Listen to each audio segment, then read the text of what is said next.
Merci, merci à Sylvie et Michel pour les chants d'adoration et de consécration aussi. Hein.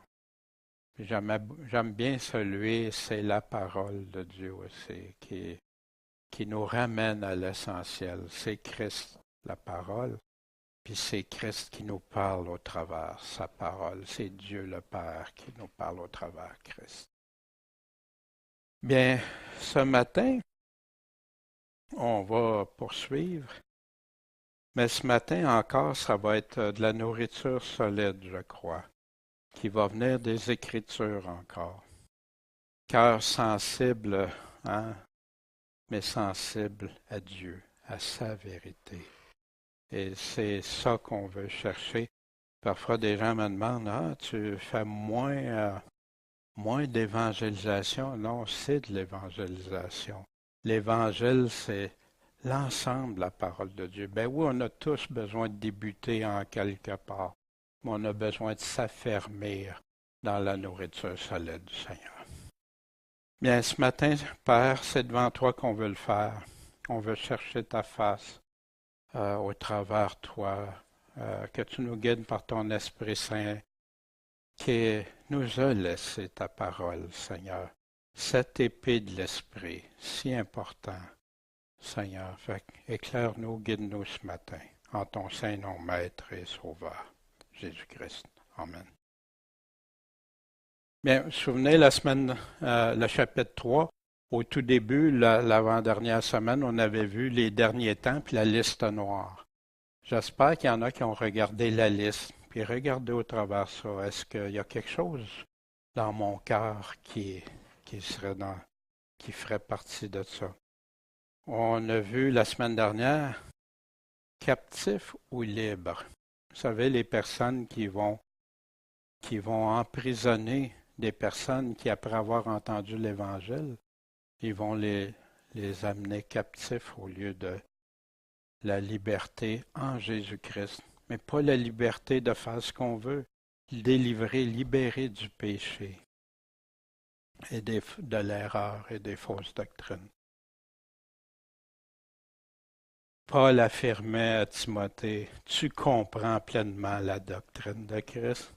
Tu comprends ma doctrine. Ça fait des années, près de 20 ans, que Timothée avait accompagné Paul. Paul l'avait testé tout. Elle l'avait éprouvé. Puis, il connaissait la doctrine, la vérité qui est selon la piété. La doctrine qui est selon la piété. La doctrine en Christ.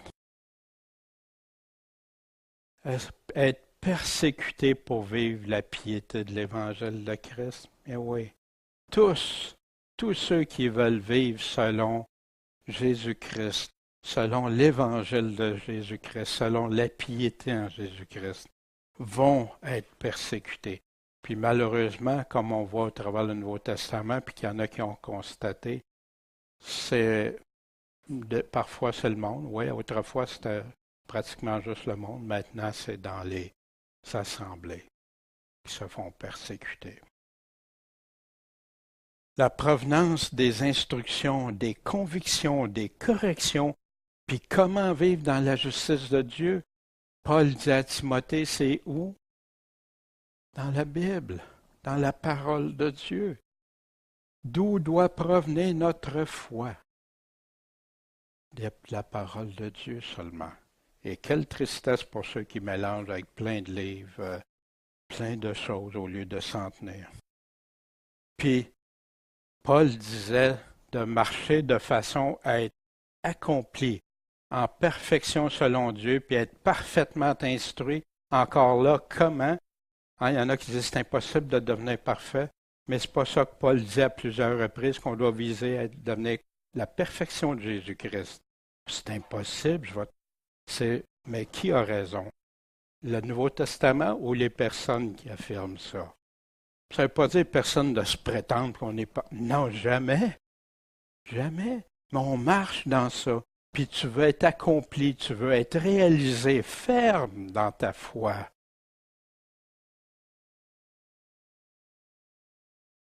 Puis ce matin, on débute le chapitre 4. Je te somme devant Dieu. Je te conjure. C'est comme Paul qui demande. Il met une importance, une grande importance, devant Dieu, pas devant n'importe qui, devant Dieu. Et devant le Seigneur Jésus-Christ, qui doit juger les vivants et les morts, quand? À son apparition puis dans son règne. Ah, on va regarder ça ensemble. On va aller voir juger les vivants et les morts. Puis Pierre disait, à qui vont rendre compte? À celui qui est prêt à juger les vivants et les morts. Ça faisait partie de l'évangile, de la doctrine.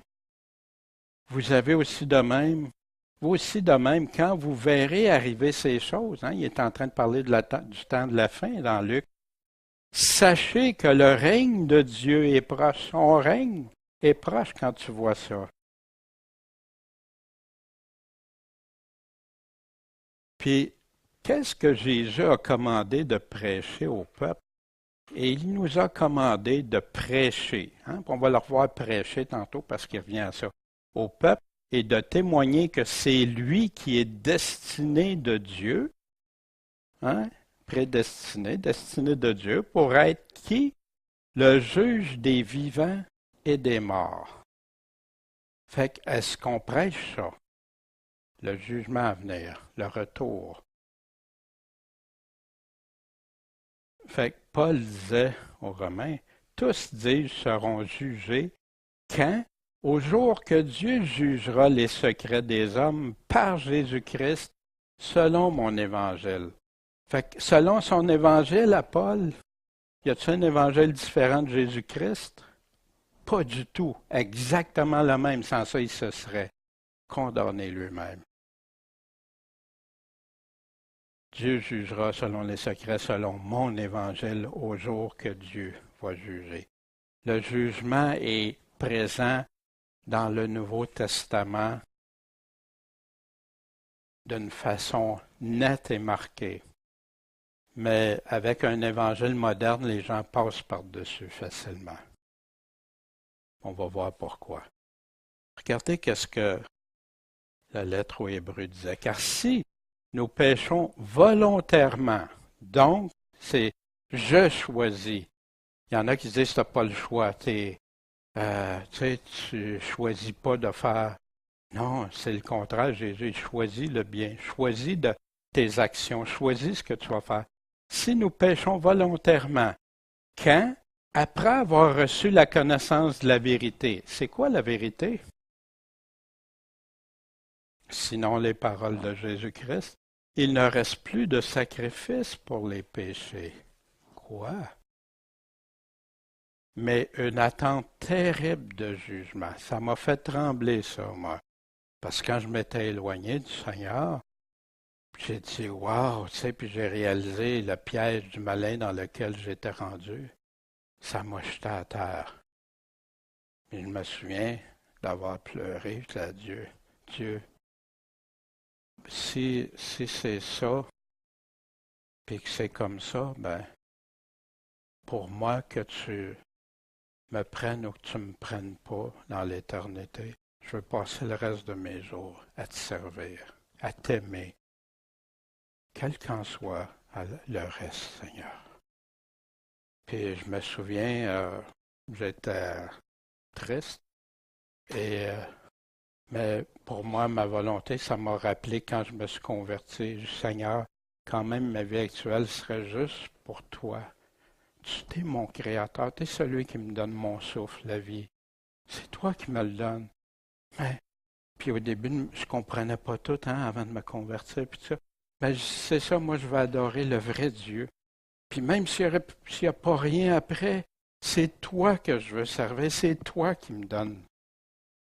Puis c'est sûr qu'après, j'ai compris par la parole que Dieu a des promesses. Il y a des avertissements sévères, mais il y a des promesses extraordinaires pour ceux qui l'aiment, qui l'obéissent, qui le suivent. mais une attente terrible de jugement et l'ardeur d'un feu qui doit dévorer les adversaires. Si quelqu'un avait méprisé, puis là il donne l'exemple, si quelqu'un avait méprisé la loi de Moïse, il mourrait sans miséricorde sur la déposition de 2 ou 3 témoins. Wow! De combien pire tourment, pire que sera jugé digne celui qui aura foulé aux pieds le Fils de Dieu, puis qui a retenu pour une chose profane le sang de l'Alliance. Ah, c'est pas si grave, même si je fais comme je veux, même si je pêche volontairement. C'est pas grave, Dieu va me comprendre, va m'accepter. Remarquez aussi volontairement. Par lequel, ouais, mais ça, il n'était pas sauvé. Ah oui? Par lequel il avait été sanctifié. Comment qu'on peut être sanctifié, à part par le sang de l'Alliance, le sang du Nouveau Testament de Jésus-Christ? Comment d'autre? Et qui aura outragé qui l'Esprit de grâce? Fait qu'il y en a qui se font dire qu'ils sont sous la grâce quand même. Quelle tristesse! Car nous connaissons celui qui a dit, c'est à moi que la vengeance, la justice appartient, et je le rendrai, dit le Seigneur. Et encore, le Seigneur jugera qui? Son peuple. C'est une chose terrible que de tomber entre les mains du Dieu vivant. Vous savez, aujourd'hui, la crainte de Dieu n'est plus là. Fait qu'il y a des gens qui se font endormir que même si je vis dans le péché, Dieu m'aime. Mais il oublie, Dieu a tellement aimé le monde, mais il oublie en bas que ceux qui n'obéissent pas, qui ne croient pas ce que Jésus dit, celui qui m'aime m'obéit, obéit à mes commandements, ne croit pas ça, la colère de Dieu demeure sur eux. Wow! Puis par la suite, j'ai compris avec le Fils prodigue que non, Dieu accepte ceux qui se repentent, qui font vraiment voici mon fils qui était mort et est revenu à la vie. Wow, merci Seigneur. Mais ceux qui s'endurcissent, ceux qui continuent, puis qui ne se repentent pas, quelle chose terrible. C'est pourquoi aussi nous laissons aller, nous attendons que lui fasse tout pour nous, ou nous nous efforçons de lui être agréable. Voyez-vous, l'Évangile parle de ça, Pierre en parle de joindre, d'unir. Est présent et absent, car il nous faut tous comparaître devant le tribunal de Christ. Ah, ne viens pas en jugement. C'est Jésus qui va choisir les boucs et les brebis. C'est Jésus qui sait qui leur appartient, qui n'auront pas à aller au jugement du trône blanc. Et il y a des grandes récompenses pour ceux que Jésus reconnaît comme les siens. Mais il met ses critères. Puis croire en lui, c'est croire tout ce qu'il nous dit. Afin que chacun remporte en son corps selon qu'il aura fait, soit bien, soit mal. Connaissant donc combien le Seigneur doit être craint à cause de ça. Aujourd'hui, non, il ne faut pas craindre du tout le Seigneur. Wow! Puis là, ils vont citer l'amour parfait bannit la crainte. Oui, l'amour parfait. Tu obéis pleinement à ton Seigneur. Tu obéis en totalité. Qu'est-ce que tu l'aimes? Tu vas tout faire. Nous sollicitons les hommes à la foi et nous sommes manifestés à Dieu et je m'attends aussi que nous sommes manifestés dans vos consciences. Alors Jésus, on est toujours dans juger les vivants et les morts, que Paul venait d'affirmer à Timothée. Il lui rappelait ça. Qu'est-ce qui peut venir à la tête de Timothée qui connaissait les Écritures? Alors Jésus dit à ses disciples, si quelqu'un veut venir après moi, qu'il renonce à lui-même et qu'il se charge de sa croix, qu'il me suive. Mes brebis entendent ma voix et me suivent. Qu'est-ce que c'est suivre le Seigneur? Il nous en donne une bonne partie ici, le suivre. Qu'est-ce que ça veut dire? Puis là, personne ne les ravira de ma main. Mais on prend les personnes ne ravira de ma main, on le détache de ce que Jésus est en train de dire. Il est en train de parler des faux bergers. Car quiconque voudra sauver son âme la perdra. Mais celui qui perdra son âme pour l'amour de moi, celui qui m'aime, qu'est-ce qu'il fait? La trouvera. Il vient de te le dire. Mais que profiterait un homme de gagner tout le monde s'il fait la perte de son âme? Ou que donnera l'homme en échange de son âme? Qu'est-ce que tu es capable de donner à Dieu? Puis Paul nous dit, offrez vos corps comme un sacrifice vivant à Dieu. Car le Fils de l'homme doit venir environné de la gloire de son Père avec ses anges. Et alors, il rendra à chacun selon ses œuvres. Les œuvres reviennent continuellement dans le Nouveau Testament, mais on a fait tellement une polarisation qu'il y en a qui veulent croire que faire des œuvres, même faire des œuvres que Dieu a préparées d'avance pour nous, c'est que la personne rejette Christ puis veut sauver par ses œuvres. Non, Dieu t'a sauvé pour faire ses œuvres. Et il continue, après avoir dit, je te somme devant Dieu, je te conjure, prêche quoi? La parole. Il ne dit pas ici, prêche la théologie. Prêche un tel, prêche tel autre, prêche qu'est-ce que lui dit, qu'est-ce que...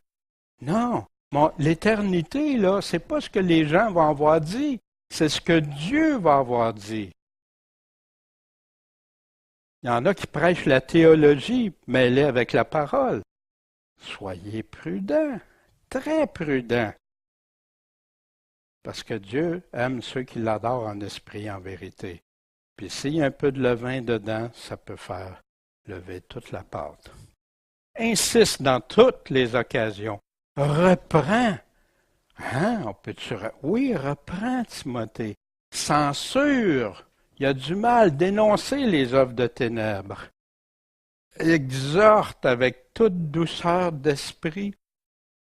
Fallait pas en agressivité, méchant, puis tout. Non, en douceur d'esprit. Puis avec doctrine. La doctrine. Oui, la doctrine, mais laquelle? La doctrine de la parole, pas la doctrine que les hommes prêchent. La seule autorité au nom de Jésus pour enseigner, pour convaincre, pour corriger, puis pour instruire dans la justice, la parole de Dieu, les saintes Écritures qu'il disait. Prêchez.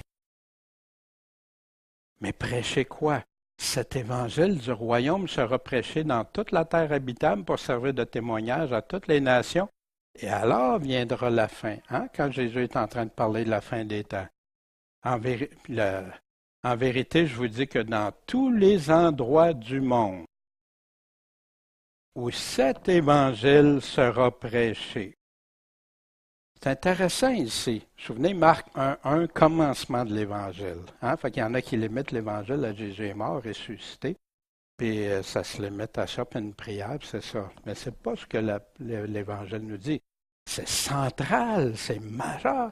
Mais l'Évangile ici, selon Jésus, partout au travers le monde, où cet Évangile sera prêché, ce que cette femme a fait sera récité en mémoire d'elle. Fait que si tu prêches l'Évangile, tu prêches quoi? Tu prêches tout. Tout. Jésus a dit, allez enseigner-leur tout ce que je vous ai commandé, tout ce que je vous ai prescrit. Matthieu 28. C'est ça l'évangélisation. Pas juste les partis qui font notre affaire. Ben oui, les gens ne peuvent pas comprendre, connaître tout d'un coup. C'est pour ça qu'on doit être de progrès en progrès pour marcher avec Dieu. Qu'on prêche en son nom quoi? La repentance et la rémission des péchés parmi toutes les nations, commençant par où? Par Jérusalem. Ils ont suivi exactement ce que Jésus leur avait commandé dans Matthieu 28. Allez, faites de toutes les nations. Puis, dès lors, Jésus commença à prêcher et à dire quoi? Convertissez-vous. Repentez-vous. Convertissez-vous à moi. Suivez-moi. car le royaume des cieux est proche. Mais qui prêcher? Nous ne prêchons pas nous-mêmes. C'est pas nous autres. On est les pires hypocrites si on fait ça, si on se prêche soi-même. Puis il y en a qui sont experts dans ça. C'est terrible, terrible. Puis s'ils ne prêchent pas, ils ne se prêchent pas eux-mêmes, ils vont prêcher un homme. Regarde ce qu'un tel a dit. J'ai déjà fait ça. J'ai déjà enseigné comme ça. Un tel dit ça. L'autre dit ça.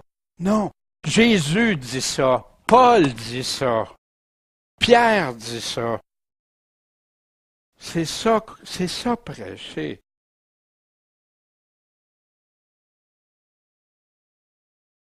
Mais nous prêchons Jésus-Christ le Seigneur et nous déclarons que nous sommes vos serviteurs pour l'amour de Jésus. Car si quelqu'un venait qui vous prêchait un autre Jésus, c'est impossible. Ah oui? Non, c'est possible. Un autre Jésus. Le Jésus juste d'amour, le Jésus juste qui fait des promesses, le Jésus il nous dit des choses, mais ses paroles sont rendues comme dépassées. Hein? Ses paroles sont comme, ben non, c'est pas pour nous autres, ça c'est pour les Juifs, ça c'est pour un tel, ça c'est pour tel. Nous autres, non, maintenant qu'on est sauvés. Wow. Ils sont prêts à mépriser les paroles mêmes de Jésus pour que leur interprétation puisse passer. Un autre Jésus que nous n'avons pas prêché. Ils n'ont pas Paul a prêché il y a 2000 ans. La foi reçue une fois pour toutes, Jude nous dit. Ou si vous receviez un autre esprit que celui que vous avez reçu, celui que vous avez reçu à votre conversion, vous en voulez un autre.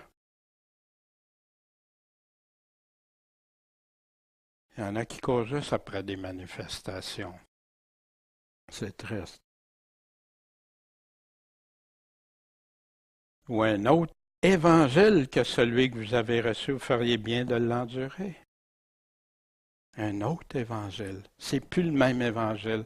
C'est un évangile découpé, démonté, puis on dit juste les affaires qu'on aime, puis ceux qu'on n'aime pas, on passe par-dessus.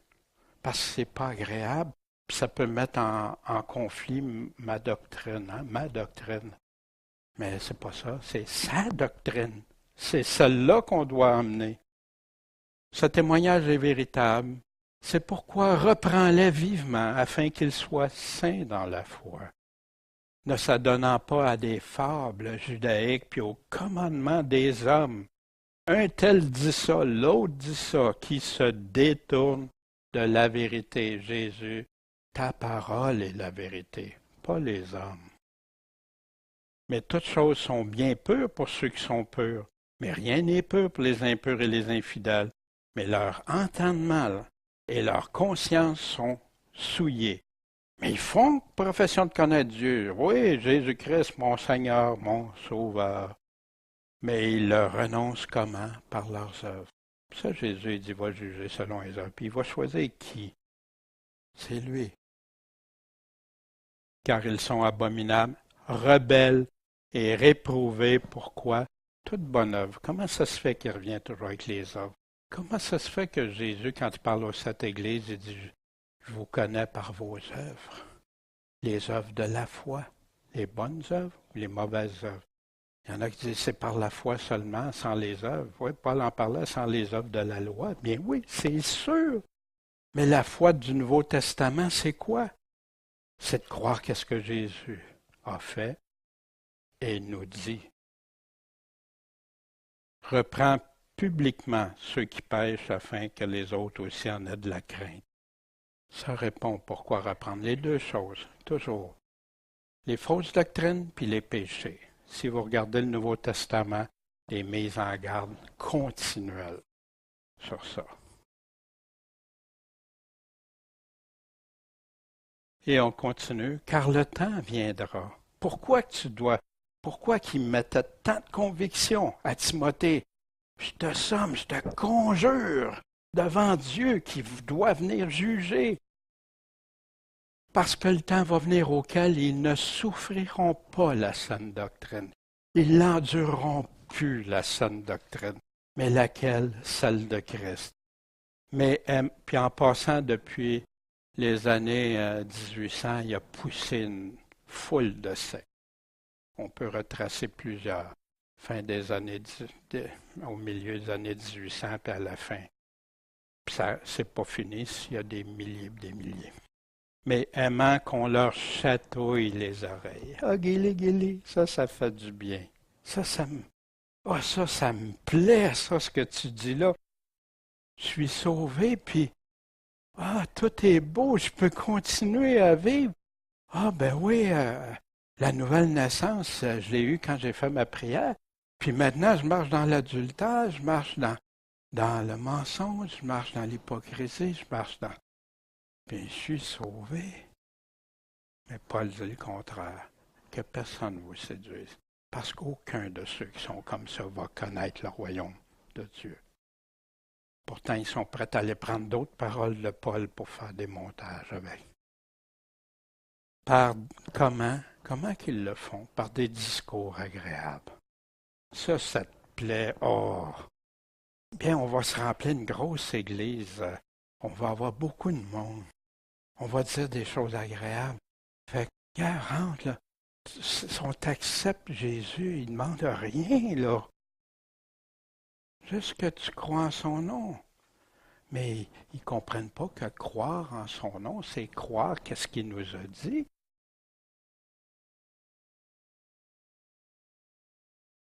Ils vont chercher des docteurs qui répondent à leurs désirs. Puis ils vont détourner leur oreille de la vérité, puis ils vont se tourner vers les fables.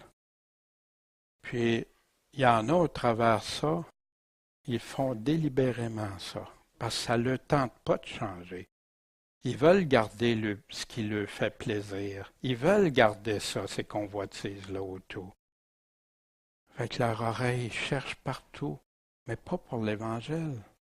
Parce que pour l'Évangile, c'est ça qui arrive pour la vérité. Pourtant, ils font profession de connaître Dieu. Surprise. Des choses agréables. Paul avertissait aux Thessaloniciens, cette Église qui a été un exemple, un modèle pour d'autres partout au travers la Macédoine, puis plus. En toute séduction d'iniquité dans ceux qui périssent. Pourquoi qui périssent? Séduction des péchés. Tu peux pécher, tu es sauvé, mais tu peux pécher. C'est correct. Parce qu'ils n'ont pas reçu l'amour de la vérité. Ils ne la reçoivent pas, ils n'en veulent pas, ils la repoussent. C'est pourquoi Dieu leur enverra une erreur efficace de sorte qu'ils croient au mensonge. C'est ça que vous voulez. Je vais vous le donner. Afin que tous ceux-là soient jugés qui n'ont pas cru à la vérité, mais qui ont pris plaisir dans le péché, dans l'iniquité. Est-ce que Dieu dit ça? Oui, il y a plein de passages qui confirment ça. Des choses agréables, sucrées, les choses qui me font plaisir. C'est ça que je veux entendre. Mais voici ce que Dieu dit. Ainsi a dit l'Éternel des armées. N'écoutez pas les paroles des prophètes qui vous prophétisent. Hein? Vous savez que dans le Nouveau Testament, les avertissements sont contre les faux prophètes. Quelques endroits, dont dans l'Apocalypse, il nous en parle, mais à part ça, ils dénoncent les faux prophètes. Ils vous font devenir vains. Ah ouais, devant Dieu, c'est quoi être vain? Ils prononcent la vision de leur cœur. Moi, c'est ça. C'est ma vision à moi. C'est ça. Pas plus qu'est-ce que Dieu dit. Et ils ne le tiennent pas de la bouche de l'Éternel. Ah ben oui, ils disent Dieu a dit. Ben oui, ils prennent des bouts de versets. Ils ne cessent ça vient pas de la bouche de l'Éternel, ils ne cessent de dire à ceux qui me méprisent, quand tu n'écoutes pas Dieu, tu le méprises. L'Éternel a dit, les faux prophètes, vous aurez la paix. Inquiétez-vous pas. Pas de misère. Pas de guerre. Vous ne verrez pas ça, les signes de la fin des temps. Vous autres, vous allez être partis, vous allez avoir la paix. Ils disent à tous ceux qui marchent dans la dureté de leur cœur, qui continuent de marcher dans les péchés, il vous arrivera pas de mal. Ben non, Dieu vous aime bien trop pour ça. Des choses agréables et sucrées qui vont tourner à catastrophe, mais il continue. Car qui s'est trouvé au conseil secret de l'Éternel? Qui a aperçu et entendu sa parole? Qui a vu? Qui a ouvert ses oreilles? Qui a entendu sa parole? Qui a été attentif à sa parole et l'a entendu? Voici la tempête de l'Éternel. Sa fureur va se montrer et le tourbillon prêt à fondre tombera sur la tête des méchants. La colère de l'Éternel ne sera pas détournée qu'il n'ait exécuté et mis en effet les pensées de son cœur. Pas du cœur des prophètes qui ont une vision, de son cœur. Vous aurez une claire intelligence de ceci sur la fin des jours. J'ai pas envoyé ces prophètes-là, et ils ont couru. Je leur ai pas parlé, et ils ont prophétisé. S'ils s'étaient trouvés dans mon conseil, puis ils nous donnent le critère, qu'est-ce qu'ils font s'ils sont pour Dieu des prophètes de Dieu? Ils auraient aussi fait entendre mes paroles à mon peuple. Et ils les auraient, qu'est-ce qu'ils auraient fait? Détournés de leur mauvais train et de la malice de leurs actions. Ils les auraient pas encouragés à rester dans le péché, puis tout est beau, tout est correct, même si tu fais ça maintenant que tu as fait ta prière ou que tu es avec Jésus. Si tu es avec Jésus, tu vas vivre selon que lui-même est saint. Des choses agréables ou surettes, pourquoi n'entendez-vous pas mon langage? C'est parce que vous ne pouvez pas écouter ma parole que Jésus disait. Le père dont vous êtes issus, c'est le démon. Hein? On ne peut pas dire ça à quelqu'un qui dit qu'il croit en Jésus. Ben, pourtant, il croyait en Dieu, ces personnes-là à qui Jésus s'adressait. Et vous voulez faire les désirs de votre père. Il a été meurtrier dès le commencement. Pourquoi? Il n'a pas persévéré dans la vérité. Ah oui, le malin connaissait, il voyait Dieu. Mais lui a choisi de ne pas persévérer, car la vérité n'est pas en lui. Toutes les fois qu'il profère le mensonge, il parle de son propre fond, car il est menteur et le père du mensonge. Mais il est tellement sophistiqué qu'il va rentrer du mensonge, du levain dans de la vérité, puis ça va passer. Mais pour moi, parce que je dis la vérité, vous ne me croyez pas? Tu veux croire en Jésus? Tu crois-tu? Qu'est-ce qu'il dit? Tout. Qui est celui d'entre vous qui me reprendra de péché? Et si je dis la vérité, pourquoi me croyez-vous pas? Croire en Jésus. Celui qui est de Dieu, qu'est-ce qu'il fait? Entend les paroles de Dieu. Mais vous ne les entendez pas parce que vous n'êtes pas de Dieu. Quel avertissement! Quel avertissement! Ah, mais ça, c'est pas pour nous autres. Hein? Ça parle à tous ceux qui méprisent les paroles du Seigneur. Des choses désagréables ou surettes? Mes frères, prenez garde qu'il n'y a quelqu'un de vous d'un cœur mauvais d'incrédulité pour se révolter du Dieu vivant. Mais exhortez-vous l'un l'autre chaque jour pendant que ce jour nous éclaire. Pourquoi? De peur que quelqu'un de vous, ne s'endurcisse par la séduction du péché. Car nous avons été faits participants de Christ, pourvu que, puis là une condition, nous retenions ferme jusqu'à la fin le commencement de notre subsistance. Pendant qu'il est dit, puis ça je m'en servais pour évangéliser, hein. Puis après j'ai réalisé qu'il est en train de parler à des croyants. Pendant qu'il est dit, aujourd'hui, si vous entendez quoi? Sa voix, sa parole. N'endurcissez pas vos cœurs comme il arriva dans le lieu de l'irritation. Puis là, il donne l'exemple, qu'est-ce qui est arrivé au peuple dans le désert? À des croyants. Nous nous efforçons de lui être agréable. La parole certaine, il disait à Timothée, hein, de prêcher la parole. Cette parole est certaine, et je veux que tu affirmes ces choses afin que ceux qui ont cru en Dieu aient soin les premiers de s'appliquer aux bonnes œuvres. Voilà les choses qui sont bonnes et utiles aux hommes. Mais réprime les folles questions, généalogies, contestations, les disputes de la loi, car elles sont inutiles et vaines. Fait que rejette l'homme hérétique après le premier puis le second avertissement. Parce qu'un tel homme est perverti et qu'il pêche, étant condamné par lui-même. Mais de quoi? Il contredit ici, afin que ceux qui ont cru en Dieu aient soient les premiers de s'appliquer aux bonnes œuvres. Voyez-vous? Les hérétiques, ils disent le contraire de ce que Paul dit. Moi, j'ai fait un choix dans ma vie. J'ai dit, Seigneur, j'ai été rempli de livres, de théologie, j'ai passé des années puis ça m'a conduit dans la confusion. Puis même des fois, j'ai défendu des doctrines que je me suis rendu compte que c'était pas Dieu qui l'avait dit. C'était les hommes qui avaient découpé des bouts de versets puis qui me faisaient dire que j'étais rendu à croire ces choses-là. Plus maintenant. Mon éternité, elle est entre les mains de Dieu. Puis Dieu tranche. Achète la vérité, vends-la pas. Achète la sagesse, l'instruction et la prudence. Proverbe 23, 23.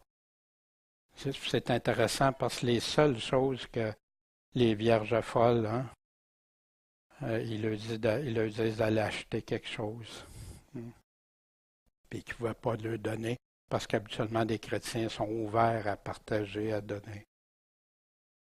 Mais toi, Timothée, qu'est-ce que tu dois faire?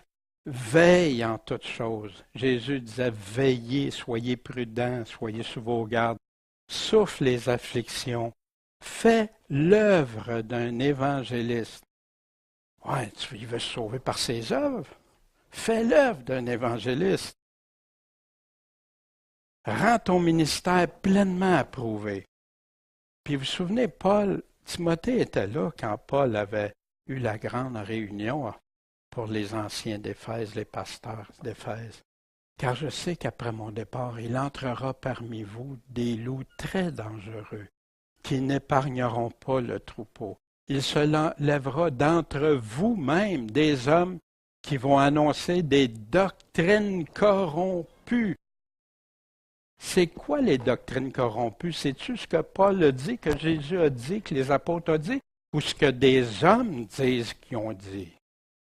Voyez-vous, c'est pas ça que moi, maintenant, c'est juste la parole. Que Dieu me préserve, me protège.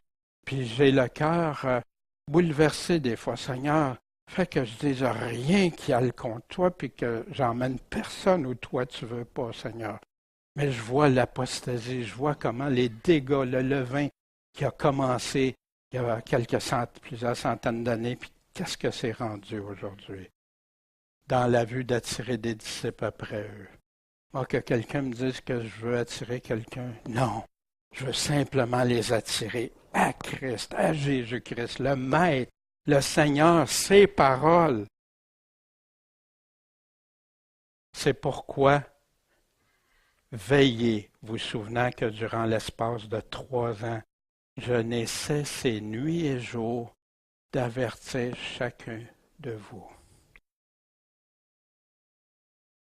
Au début de l'Église, à Éphèse, l'Église où Timothée était.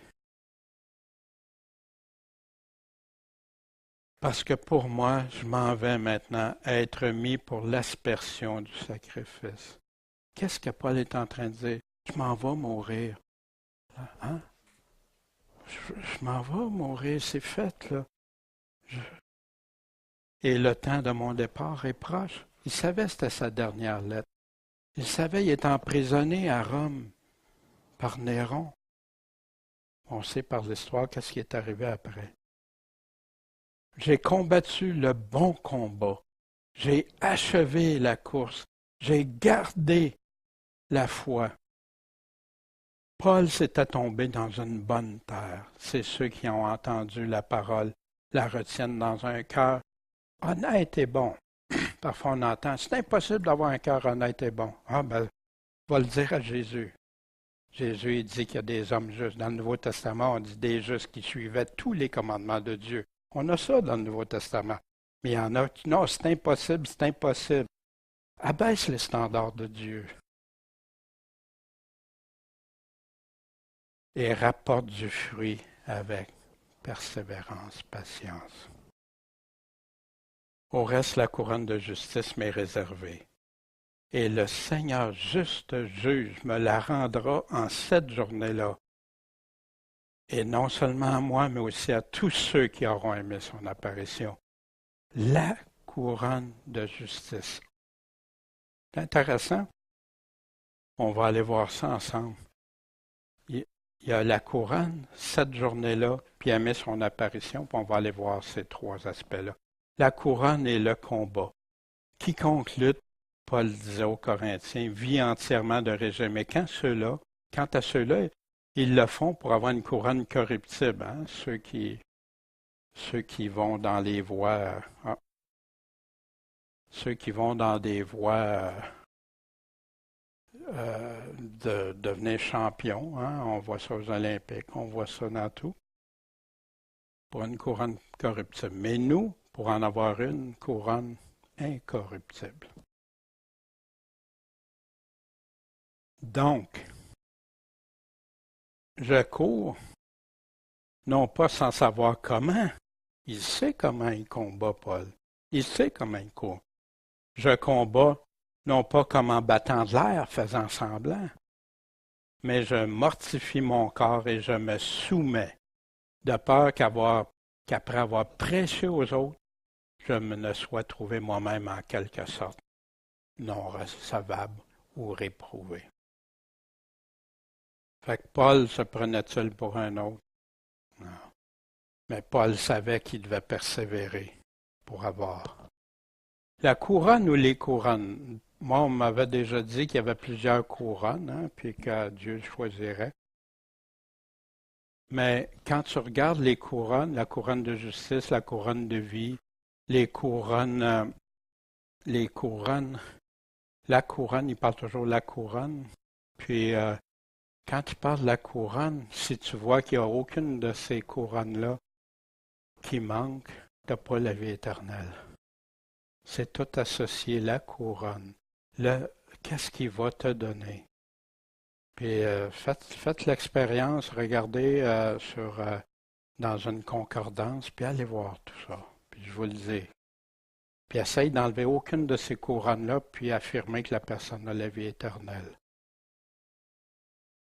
Ça ne marche pas. Ne crains rien des choses que tu as souffert. Voici, il arrivera que le démon mettra quelques-uns de vous en prison, afin que vous soyez éprouvés. Tous les hommes et les femmes de Dieu ont leur foi éprouvée, et vous aurez une affliction de 10 jours. Sois fidèle jusqu'à la mort. Ils vont mourir. Et je te donnerai quoi? La couronne de vie. Celui qui est prêt à me suivre est prêt à donner sa vie. Couronne de vie. Enlevez-leur la couronne de vie. Voici, je viens bientôt. Tiens ferme ce que tu as. Il est en train de parler de quoi? Tu as ma parole. Tu as peu de force, mais tu gardes ma parole. Tu as ma parole de la persévérance, afin que personne t'enlève ta couronne. Laisse-les pas te séduire, t'amener ailleurs. Garde ma parole. À cette journée-là et son apparition que Paul parlait, que c'était pour arriver. Et je vous dis qu'en cette journée-là, ceux de Sodome seront traités moins rigoureusement que cette ville-là. Hein? Ça, c'est Jésus qui disait pourquoi les Juifs qui rejetaient, méprisaient les paroles du Seigneur. C'est pourquoi si je souffre ces choses, mais j'en ai pas honte, car je connais en celui en qui j'ai cru. Je suis persuadé qu'il est puissant pour garder mon dépôt jusqu'à cette journée-là. Hein? Quelle journée il peut bien parler? Il disait à Timothée, il a répété à Timothée, le Seigneur lui fasse trouver miséricorde envers le Seigneur en cette journée-là. Et tu sais mieux que personne combien il m'a rendu de service à Éphèse. En cette journée-là, il va être récompensé. Cette journée-là, son apparition. Mais regardez aussi, qu'est-ce que Dieu dit? Pourquoi on doit être en garde, les vierges folles, les vierges sages? La porte va être fermée, le serviteur fidèle, infidèle. Et qui pourra soutenir le jour de sa venue? Hein? J'ai-tu hâte? Oui, pour ceux qui auront aimé son apparition. Mais il y en a qui n'aimeront pas ça. Qui pourra subsister quand il paraîtra? Car il sera comme le feu du fondeur et comme la potasse des foulons. Ça, c'est cette journée-là, le jour du Seigneur. Malheur à ceux qui désirent le jour de l'Éternel. Hein? Moi, je pensais que c'était juste du bonheur. Non, non. Parce que c'est un jour de délivrance et de vengeance, si vous lisez Thessaloniciens comme il faut. À quoi vous servira le jour de l'Éternel? Il sera ténèbres et non lumière. Fait qu'il y en a qui ont des aspirations, mais ils ne réalisent pas des fois. Puis ils vivent dans le péché, ils vivent contrairement à ce que Jésus. Cette journée-là, son apparition, plusieurs me diront en ce jour-là, Seigneur, Seigneur, ils connaissent, mais oui, eux le connaissent. Mais c'est le Seigneur qui ne les connaît pas. N'avons-nous pas prophétisé en ton nom, chassé des démons en ton nom, fait plusieurs miracles en ton nom? Mais Jésus, je ne vous reconnais pas. Vous n'êtes pas mes disciples. Vous n'êtes pas moi. C'est les paroles, puis les pleurs et grincements dedans qui s'en viennent. Que personne donc, que personne ne vous séduise en quelque manière que ce soit. Car ce jour-là, il est en train de parler de son avènement et l'enlèvement, notre réunion avec lui, que ce jour-là, puis il met ensemble l'avènement, il n'y a pas deux avènements à venir selon la parole de Dieu, vous ne trouverez pas ça. Puis même ceux qui ont parti cette doctrine-là, dont Darby qui a fait ça, aussi basé sur une vision de jeune fille, a affirmé ça. Mais puis ça a commencé, puis ça a rentré tranquillement dans les églises. Jamais la chrétienté croyait ça autrefois. Ce jour-là ne viendra pas que l'apostasie, la révolte ne soit arrivée auparavant, puis que l'homme de péché, le fils de perdition, ne soit révélé. Fait qu'oublie ça. Jésus a dit qu'on reconnaîtrait les signes. Pour le jour et l'heure, la date puis l'heure, on ne le sait pas. Mais vous allez voir les signes des temps. Vous allez comme les arbres qui poussent au printemps. Ceux qui auront aimé son apparition, et qu'il vous donne du relâche à vous qui êtes affligés, et Thessaloniciens étaient hautement persécutés, de même qu'à nous, lorsque le Seigneur Jésus sera révélé du ciel avec les anges de sa puissance. C'est là que ça va se faire, avec des flammes de feu. Hein? On va être délivré, oui, avec des flammes de feu. Ça parle-tu aux chrétiens, ça? Il y en a qui pensent que ça ne parle pas aux chrétiens. C'est pour les Juifs. Mais je m'excuse, le Nouveau Testament a été écrit pour un seul corps. De rapprocher en un seul corps. Puis oui, il va y avoir des Juifs physiques en Israël. Puis oui, il y en a qui vont se repentir à la dernière minute quand ils vont le voir poser ses pieds. Exerçant la vengeance contre ceux qui ne connaissent pas Dieu et contre ceux qui n'obéissent pas à l'Évangile de notre Seigneur. Il y en a qui ne connaissent pas Dieu, puis il y en a qui choisissent de ne pas obéir à l'Évangile, lesquels seront punis d'une perdition éternelle. Comment? Par la présence du Seigneur et par la gloire de sa force. Quand il viendra pour être glorifié en ce jour-là dans ses saints, pour être rendu admirable de tous ceux qui croient. Parce que vous avez cru le témoignage que nous vous avons rendu. Paul a expliqué pendant 3 semaines aux Thessaloniciens. Puis Paul leur répète toutes les choses, une partie des choses qu'il leur avait enseignées. Puis il y en a des profondes dans ça. Ici, quand est-ce ceux qui vont avoir aimé son apparition, quand est-ce qu'il va arriver? Regardez Matthieu 24. C'est exactement les mêmes choses. Car nous vous disons que la trompette, les anges, etc. Car nous vous disons ceci par la parole du Seigneur, que nous, qui vivrons et resterons, quand? à la venue du Seigneur, pas une des venues, la venue du Seigneur, nous préviendrons pas, on n'ira pas avant ceux qui dorment. Ceux qui dorment, hein, ceux qui sont morts. Car le Seigneur lui-même, avec un cri d'exhortation, une voix d'archange, avec la trompette de Dieu, descendra du ciel, et ceux qui sont morts en Christ ressusciteront premièrement. Exactement ce que Matthieu 24, 30, 31 nous dit, qui va se produire. Puis nous qui vivrons et resterons, nous serons enlevés ensemble avec eux dans les nuées au devant du Seigneur en l'air. Il ne dit pas au ciel, à la rencontre. Ainsi, nous serons toujours avec le Seigneur. Où que le Seigneur va, puis ça nous dit que le Seigneur descend sur la terre, puis il va régner 1000 ans sur la terre. C'est pourquoi consolez-vous l'un l'autre par ces paroles. Puis ce n'est qu'après qu'on va voir la nouvelle Jérusalem, après le grand trône blanc, après les 1000 ans que la parole nous enseigne. Ceux qui prêchent des choses sucrées et agréables, donc, entre maintenant et écrit en leur présence sur une table, rédige-le par écrit dans un livre, afin que ça demeure pour le temps à venir. On l'a encore, hein? À perpétuité à jamais. Que c'est ici un peuple rebelle, des enfants menteurs, des enfants qui ne veulent pas écouter la loi de l'Éternel. Ce n'est pas Dieu qui veut l'écouter. Qui ont dit aux voyants, ceux qui vous ne voyez pas, et à ceux qui voient, ne voyez pas de vision de justice. On n'en veut pas de la justice, de vivre dans la justice. Mais dites-nous des choses agréables. Votre vision, qu'elle soit des visions trompeuses. Retirez-vous du chemin. C'est pas grave. Même si tu ne marches pas dans le chemin étroit, c'est pas grave. Large est la voie de la perdition. Détournez-vous du sentier. Détourne-toi-en du chemin étroit. Faites cesser le Saint d'Israël devant nous. C'est plus ces paroles qui vont dire « Coupe ta main, enlève ton œil si ça t'amène à perdition. » Vis dans la paix, dans le bonheur, dans la joie, sans tenir compte de ce que Jésus dit. Mais à ceux et celles qui veulent aimer son apparition, parce qu'il est écrit « Soyez saints, car je suis saint. » Et si vous invoquez comme votre Père celui qui est sans avoir égard à l'apparence des personnes, je ne sais pas parce que j'ai une apparence ou qui que ce soit, ça ne l'impressionne pas, prends tout. Juge comment? Selon l'œuvre d'un chacun.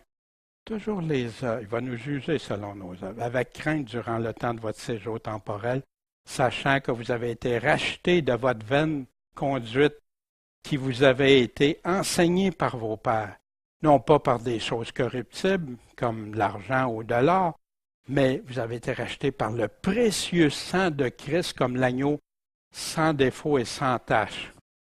Soyez saints car je suis saint.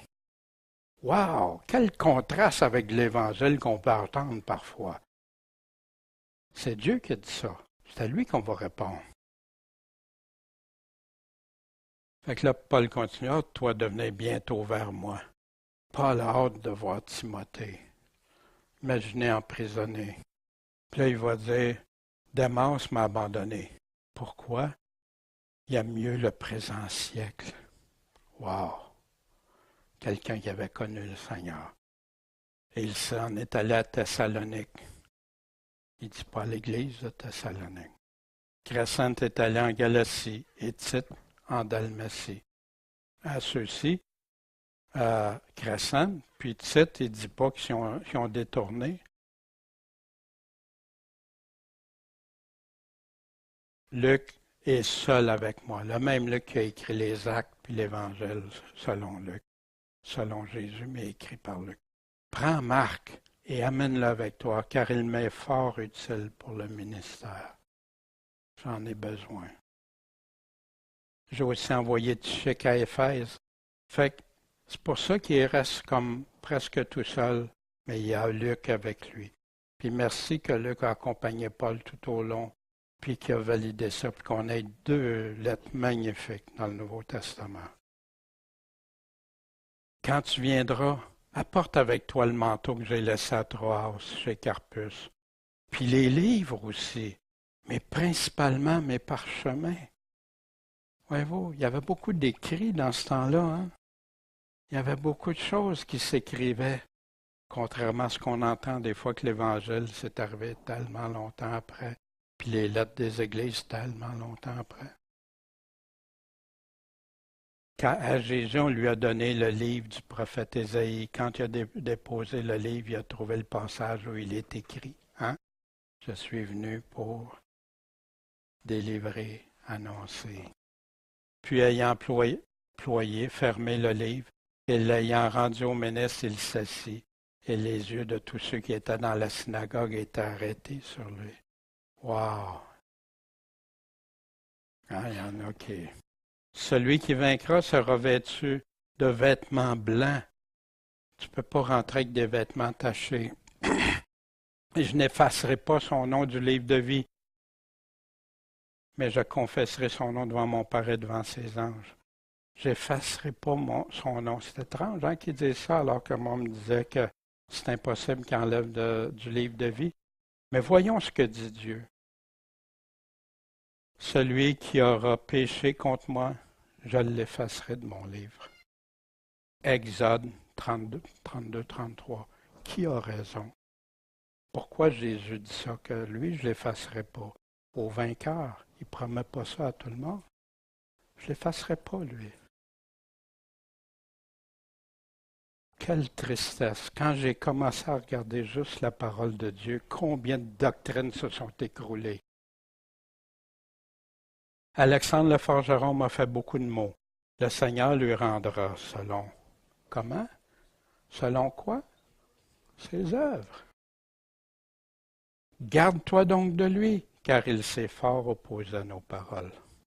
Oui, tu vas avoir toujours de l'adversité. Puis vous savez, quand je parle des œuvres, jamais je vais dire qu'on est sauvé par nos œuvres. Jamais on est sauvé par le précieux sang de Jésus-Christ. Le Seigneur, le Sauveur, mais il nous a donné une nouvelle vie pour qu'on vive à faire ses œuvres, à marcher dans la justice, dans la droiture, pas dans le péché, mais dans ce que Dieu aime, ce que Dieu veut qu'on fasse.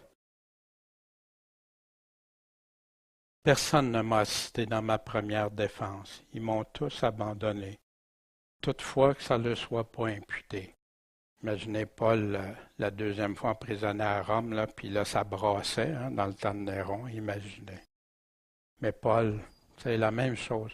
Un chrétien ne veut jamais condamner quelqu'un poussant dans la perdition. Au contraire, il veut que les personnes aussi changent ou qu'ils ne soient pas imputés. Vous vous souvenez d'Étienne, hein?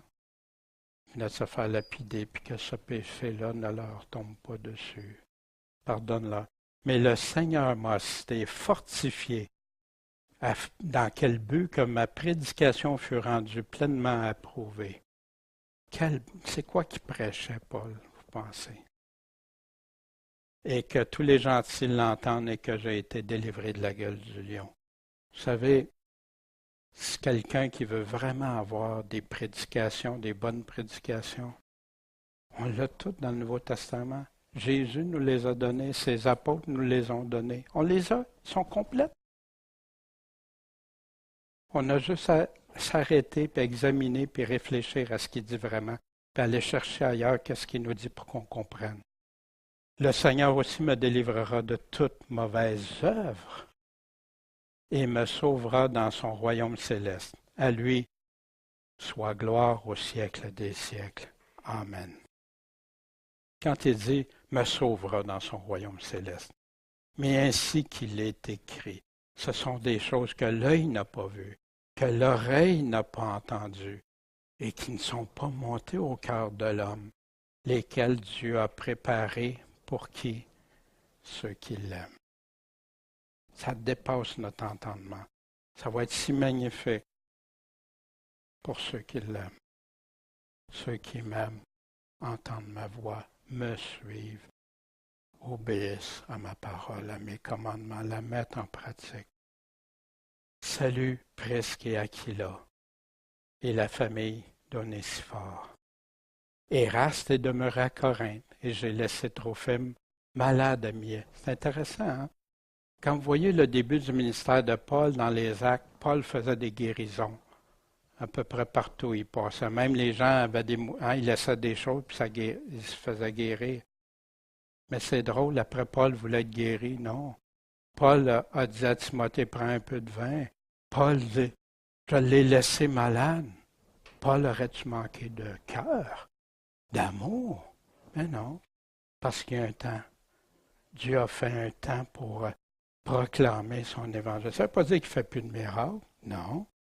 Mais il a été cherché, il a donné à Paul. Sinon, Paul, qu'est-ce qu'il aurait fait? Il aurait imposé les mains, il l'aurait guéri immédiatement. Voyez-vous? Hâte-toi de venir avant l'hiver.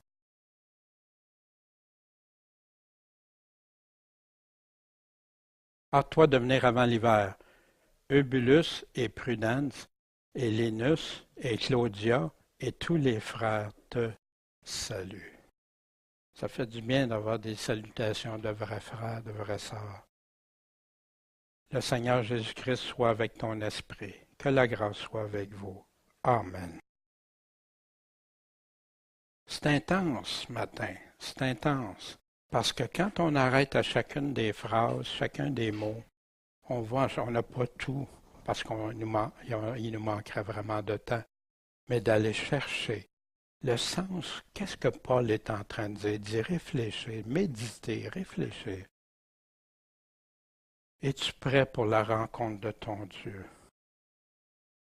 De ne pas avoir honte, d'être trouvé saint et irrépréhensible devant sa venue, devant lui, d'être un bon serviteur, une vierge sage. Ceux qui vont avoir fait les bonnes œuvres vont voir quand on l'a vu nu, manquer de nourriture ou toutes ces choses-là. Aider notre prochain, aimer notre prochain. Vas-tu l'aimer, son apparition? Quelle est la source pure de ta foi? Paul nous le dit, il répète la doctrine, la doctrine, la doctrine de Christ, pas la doctrine des hommes. La parole pure pour enseigner, corriger, convaincre, censurer. Combattu le bon combat, mais selon ses critères.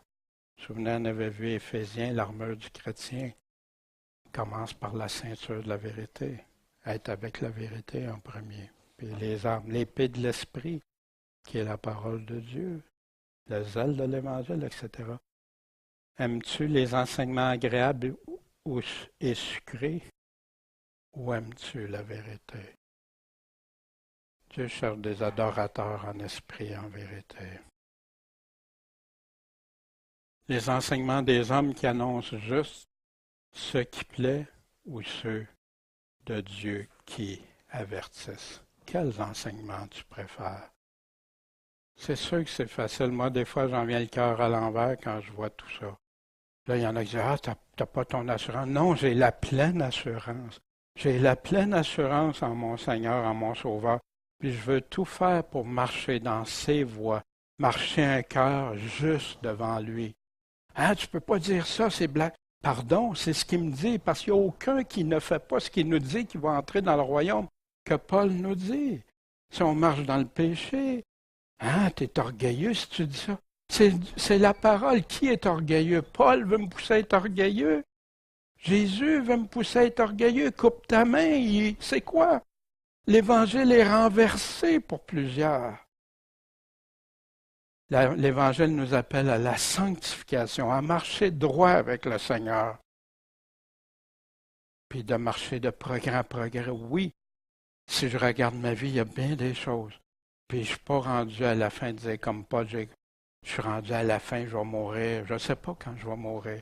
Mais je veux que ce soit ça les pensées de mon cœur, puis que je marche avec lui, que je lui obéisse, puis que si je vois quelque chose qui lui déplaît, je fasse tous mes efforts pour lui plaire.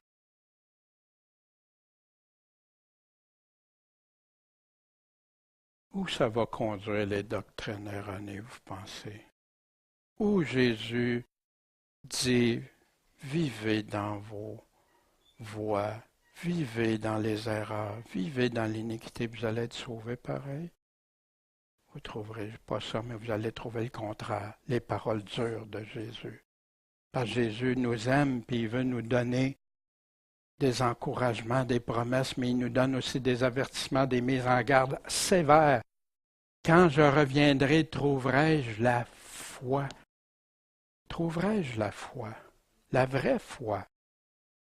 Croire Jésus-Christ, croire ce qu'il nous a dit, enseigné.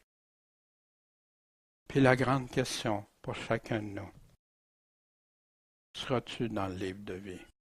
Il y en a qui n'aiment pas ça. Savez-vous pourquoi? Parce que ça met en cause leur théorie.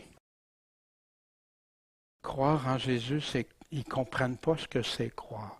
Si tu crois en moi, tu me suis, tu es prêt à abandonner ta vie. Si tu crois en moi, tu prends ta croix. Si tu crois en moi, tu vis dans la sanctification.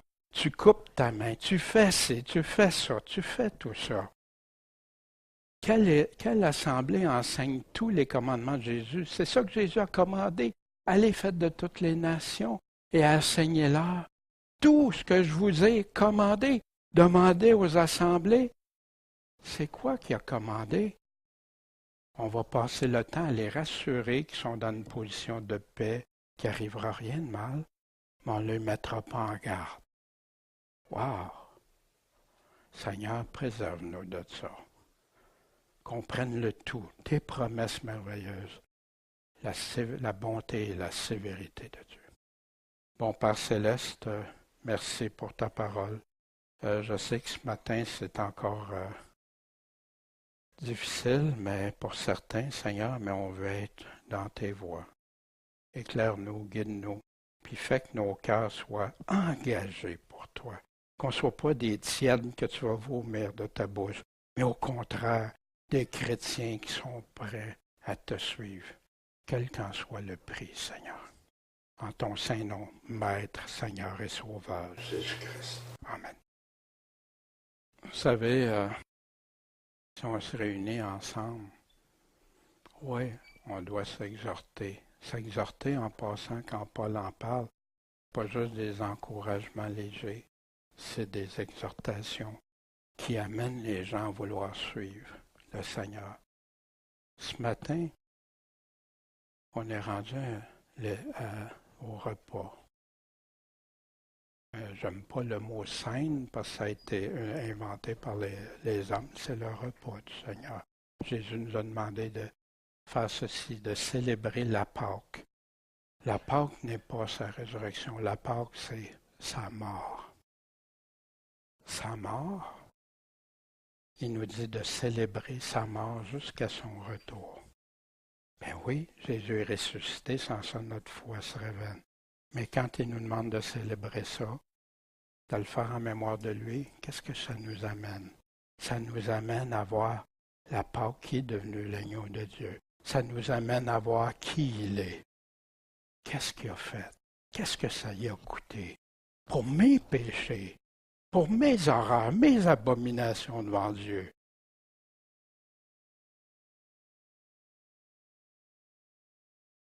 Et c'est pour ça que Paul est dit de s'examiner aussi avant, puis de s'assurer.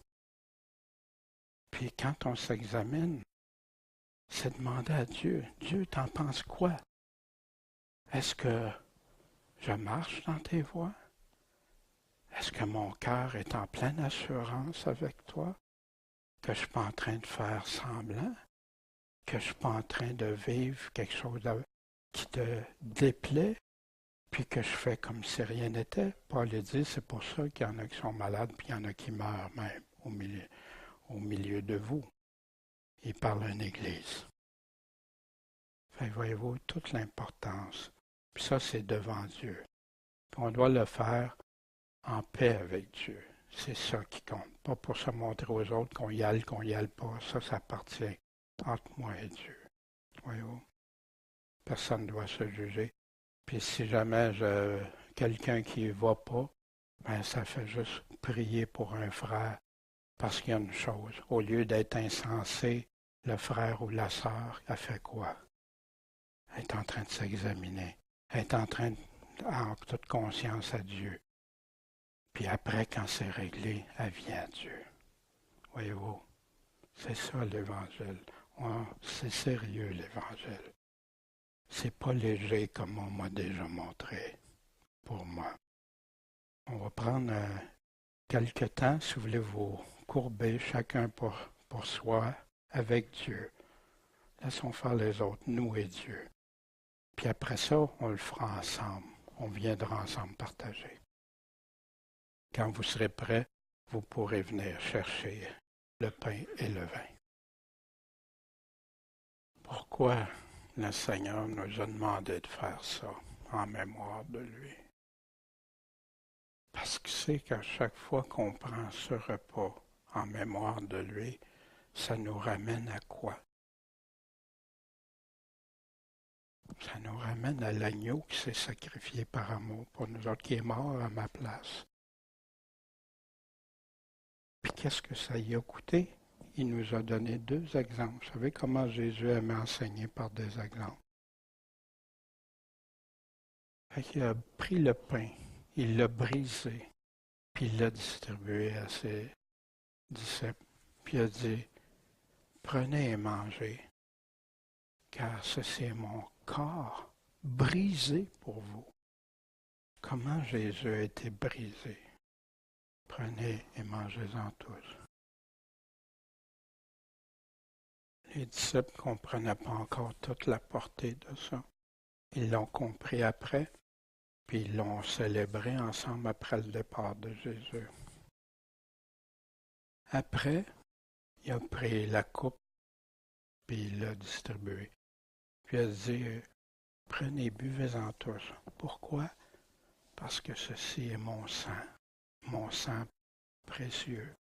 Le sang qui n'a jamais offensé Dieu, le sang pur, qui a été versé à cause de moi l'impur. Merci Seigneur d'avoir fait ça. Prenez, buvez-en tous. Puis, il ne voulait pas qu'on fasse ça tout seul. Il voulait qu'on célèbre ça ensemble, devant Dieu. Puis, qu'on puisse célébrer que sa mort, qui me déchire le cœur, qui me rappelle tout ça, aussi vient l'espérance. L'espérance jusqu'à son retour. Puis qu'on ait, comme certains passages qu'on a vus jusqu'au jour de son apparition. Bon Père Céleste, on te remercie. Tu nous as tellement aimés, Seigneur, que tu as donné ton propre Fils, celui que tu chérissais le plus, Seigneur, par amour pour ceux qui veulent se repentir, qui veulent amender leur voie, changer de vie, venir à te suivre, Seigneur. Seigneur, merci pour ce grand privilège. Et on te prie aussi de nous aider à le faire connaître à d'autres. Puis pour notre part, Seigneur, d'aider des chrétiens qui ont été engourdis, qui se sont entiédis à cause des enseignements modernes. On te remercie, Seigneur Dieu. En ton saint nom, Jésus, notre Maître, notre Seigneur, puis notre Sauveur. Amen.